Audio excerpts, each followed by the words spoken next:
Bollywood energetic star Ranveer Singh పై 3 ఏళ్ల పాటు ban పడుతుందా? అసలు ఈ వార్తలో ఎంతవరకు నిజముంది? రీసెంట్ గా రణ్వీర్ సింగ్ ఒక పెద్ద కాంట్రవర్సీలో చిక్కుకున్నాడు.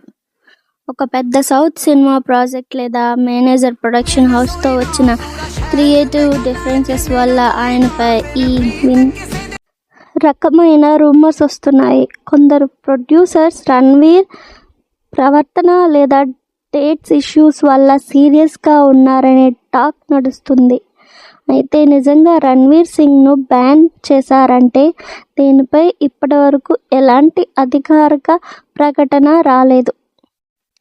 కేవలం ఇండస్ట్రీ సర్కిల్లో జరుగుతున్న అంతర్గత గొడవల వల్లే ఇలాంటి వార్తలు పుట్టుకొచ్చాయి. అసలు విషయం ఏంటంటే ఒక సినిమా విషయంలో వచ్చిన మనస్పర్ధలే ఈ వివాదానికి కారణం. రణ్వీర్ సింగ్ లాంటి స్టార్ హీరోపై నిజంగా 3 ఏళ్ల బ్యాన్ విధిస్తే అది బాలీవుడ్ కు పెద్ద షాకే అవుతుంది.